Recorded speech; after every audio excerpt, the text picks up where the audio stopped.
Welcome back, everyone. You'll have to excuse the mess. We had a storm come through a couple days ago. The rain was welcomed, but it was a lot of wind, a lot of lightning. Really blew everything apart. But anyways, I'm back at it. I know it's taken a long time, but you know, family comes first. It is what it is. I've had a few questions about how the rocks have held up now that it's been 2 years since the first batch was put in. They've done really well. I can't complain. The paint has held up extremely well, much better than the paint at the last place I did. The key is definitely using an exterior latex house paint, not an exterior acrylic. We do have a few cracks which are caused by the movement of the trees, which is to be expected. And you just gotta plan ahead. If you put it next to a big tree, know that the ground's going to move under it more than you expect. These holes here, those are ones that I dug out for plants, so that's not concrete breakage, that's actually chiseled out with a hammer. But as you can see, we got one crack that follows along here, and then if you go to the other side of the tree, there is some big roots coming out attached to this rock, and there is a crack right there. And it ends right there. So that'll probably shift some more over time, and if it opens up more, I'll fill it. Otherwise, I just leave it. Rocks crack. It's natural. This one has a hairline crack here and an ant problem. This rock, for some reason, is popular with the ants. They're a huge nuisance that dig out holes, make a mess of things. Yeah, they're just a huge problem. But the concrete's pretty thick, so even though it's hollow under there, it's holding up. A little crack coming across there, which is probably from this tree moving the ground. This spot here I dug out and filled with loose gravel because I thought it'd be nice to have a loose gravel section on the big mountain, but it's not. Don't do that. If you dig it out for plants, do that, but don't bother with these. It doesn't really add anything when you're driving. Got a few spots where the paint's chipping off from drips from the trees. You can see right here. Those are not really that big of a deal to deal with. They would be white, but that tree stains everything, so that's like sap from the tree too. So it kind of chips away the paint and then stains under it, so it actually fixes itself, I guess. Probably crack right here from the tree. You can see the root going under it. Big root growing up under here, which will probably affect this rock eventually, but after about 1.5 years, it hasn't reached here yet, and this rock's doing fine.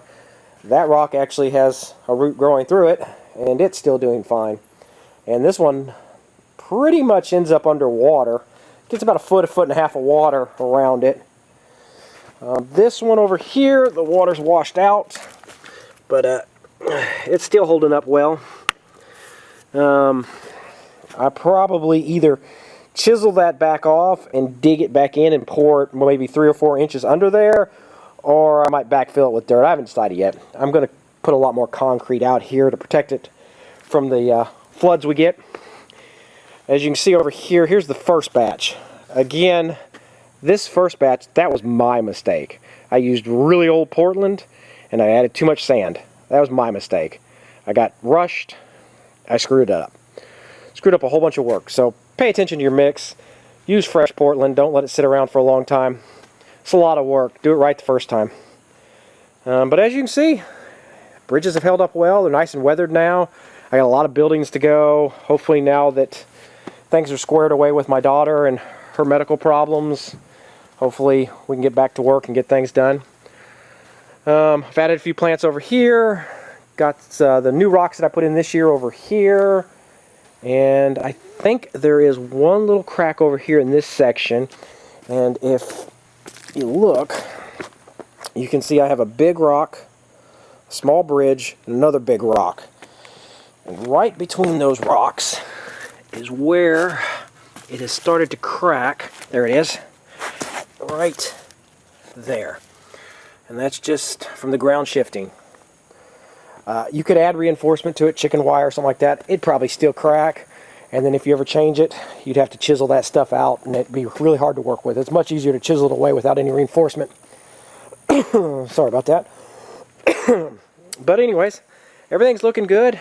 Got all this to work on back there. I've been adding trails and cutting stuff, so now I should start adding sections. I gotta get 10 tons of dirt when it cools off a little bit. Add some dirt hills back there. It's a little flat here in Texas, so gonna add some dirt hills and different obstacles, and should be nice back there. Be a nice wooded area and then high sun area. This is kind of the Utah of my backyard. Anyways, I hope this helps, and I hope it makes people feel okay about taking on such a project in their backyard. If you take your time and do it right, it should last you many years before you have to do any patch up and repairs. Just remember, if it's next to a tree, it might crack a little bit, it might move a little bit. If it's in a heavy water area, the dirt might wash away. It's going to require maintenance, just like anything does outdoors. But if it's done right, it won't fall apart like the first batch I did. Again, my mistake, totally my mistake. I screwed up on that one, and I paid the price. But as you can see, with the proper work and some good paint, you can do this. It doesn't have to be this big. Even if you just did a small section like this in your back corner, be a nice add addition, and put some plants around it and look great in the yard and give you a place to play with your truck. And right now I think a lot of people need some backyard fun with all that's going on in the world. So anyways, I should be posting more videos soon and getting back to work on this now that the kids are in school. So I'll see y'all soon. Y'all take care. Be safe.